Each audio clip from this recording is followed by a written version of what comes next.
ito ay rated SPG. Striktong patnubay at gabay ng magulang ang kailangan. Maaaring may masiselang tema, lengguwahe, karahasan, sexual, horror o droga na hindi angkop sa mga bata.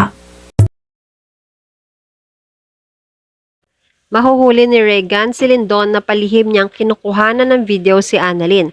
May isip niyang may gusto rin si Dr. Lindon kay Annalyn. Aminin na kaya ni Dr. Lindon? Magandang araw at welcome back sa aking channel, mga kaganapan sa abot kamay na pangarap. Papunta si Moira sa Cebu, susundan niya si Robert. Akala niya talaga na nagpunta doon si Robert. Hindi ito sasabihin ni Robert kung ayaw niya na sumunod siya rito. Naglalambing lang si Robert sa pag-aakala niya na ikwento niya ito kay Zoe. Samantala nag-aaral magluto si Lineth ng kalyos, biglang dumalaw si Robert. Hinatid siya ni Chang Susan. Gusto niya raw ng kaibigan na makakausap. Parang nahihiya si Chang Susan at umalis muna siya. Inaya ni Lineth si Robert na magkape. Sabi ni Robert hindi niya maintindihan si Moira. Akala niya may relasyon sila ni Lineth. Tungkol lang naman sa kanilang anak ang pinag-uusapan nila. Ganon din nang iniisip ni Zoe ang sabi ni Lineth. Nag-iisip si Robert bakit sila nagtagal ni Moira. Siguro dahil kay Zoe. Napatingin si Lineth sa cellphone niya. Magpapaalam na sana si Robert dahil pakiramdam niya nakakaistorbo siya kay Lineth. Inamin ni Lineth na ipagluluto niya kasi si Carlos pero hindi niya alam kung paano ang recipe ng kalyos at kaya siya nagre-research. Nag-alok si Robert dahil alam niya pala ito. Pagluluto ang pinagkaabalahan niya nung gumaling siya. Naghahanda na sila ng hapagkainan nang dumating si Carlos. Nagulat siya na andito pala si RJ. Kailangan lang ng kausap ni RJ ang paliwanag niya dahil nag-aaway sila ni Moira. Nagpatulong na rin si Lineth ng pagluluto kay Carlos. Nangako kasi si Lineth pero hindi niya kasi alam kung paano lutuin kaya nagpaturo na rin siya kay Robert. Yan ang paliwanag niya kay Carlos. Hindi naman nagsiselo si Carlos. Naiintindihan niya na nagluto lang naman sila at wala naman silang ibang ginawa. Paalis na sana si RJ pero inaya ni Carlos si RJ para kumain. Tinanong naman ni Carlos kung alam ba ito ni Moira na nandito si RJ. Ayaw lang kasi niya ng gulo. Inamin ni Robert na tinawagan niya si Moira pero nasa Cebu pala ito.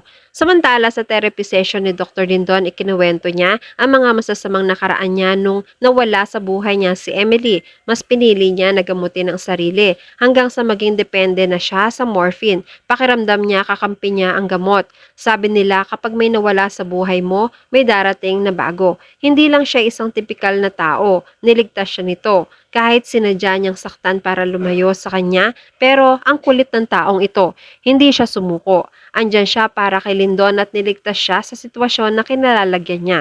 Siya ang dahilan kung bakit andito pa rin siya. Siya rin ang dahilan kung bakit gusto niyang mabuhay ng maayos at mangarap para bukas. Utang niya sa taong ito ang buhay niya. Nagpapasalamat siya sa Diyos dahil ibinigay niya sa buhay niya si Dr. Annalyn Santos. Tumingin siya kay Annalyn at nagpasalamat kahit makulit si Annalyn. Nabigla si Annalyn dahil siya pala ang taong tinutukoy ni Lindon at naiyak rin siya. Natapos na ang session. Nagpasalamat si Lindon kay Annalyn sa pagsama sa kanya. Nahiya naman si Annalyn sa ginawa ni Lindon dahil pinalakpakan pa siya ng mga tao. Proud si Annalyn kay Lindon dahil naging inspirasyon siya ng marami. Masaya si Lindon dahil dumating si Annalyn sa buhay niya. Napayakap siya at inaya niya si Annalyn na kumain sa labas. Hindi makakasama si Annalyn. Dumating naman si Harry. Siya pala ang dahilan. May usapan pala sila. Pagkatapos ng photoshoot ay ipapakilala ni Annalyn si Harry sa mga Filipino food. Nagpaalam na si Annalyn pero hinawakan ni Lindon ang braso ni Annalyn na parang pinipigilan. Napansin nito ni Harry na wag nang awatin si Annalyn dahil may lakad sila. Nagpaalam na si Annalyn pero gusto palang sumama ni Lindon sa shoot.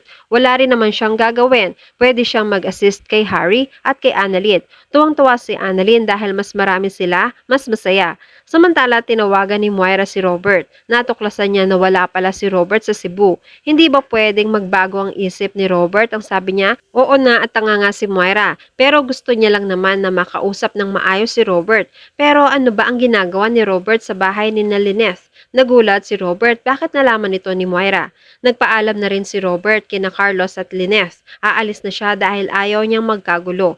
Nagtataka siya bakit nalaman ni Moira. Hindi rin alam ni Ray. Silang dalawa lang naman ang nakakaalam na nandito siya. Masama ang tingin ni Robert kay Carlos. Nagalit si Carlos. Pinagbibintangan pa siya ni Robert, sabi ni Carlos. Nagtalo sila at nagtulakan. Pinatuloy na nga si RJ dito, namimintang pa siya hanggang dumating si Zoe. Ayaw pa maniwala ni Zoe sa mami niya dahil sinabi ng mami niya na andito ang daddy niya base na rin sa GPS ng cellphone ni Robert.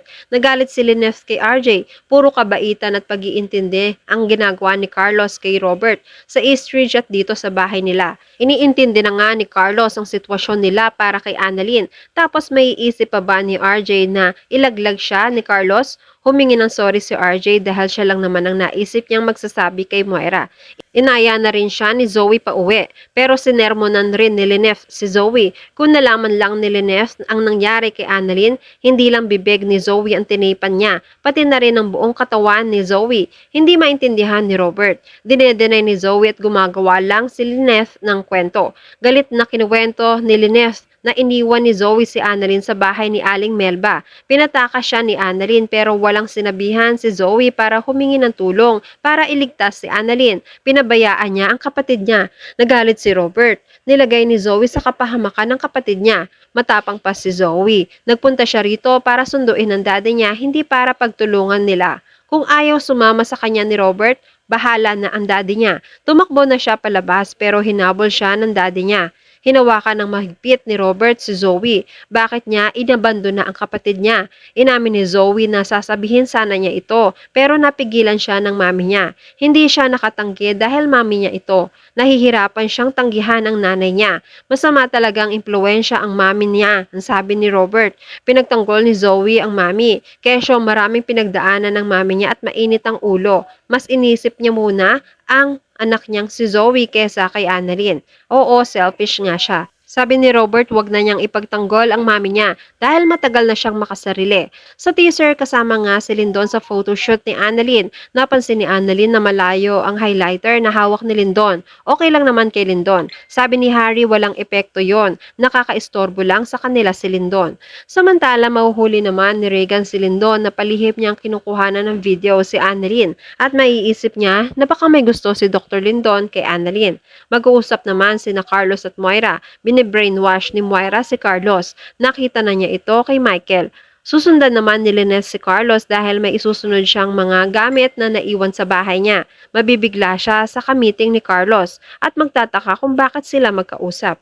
At yan ang mga pakakaabangan natin sa Abot Kamay na Pangarap. Kung gusto niyo ng mga ganitong klase ng video, please like this video and please subscribe to my channel. At pakihit mo na rin ang notification bell para ma-update ka kung meron tayong mga bagong uploads. Maraming salamat sa inyong panonood. Paalam!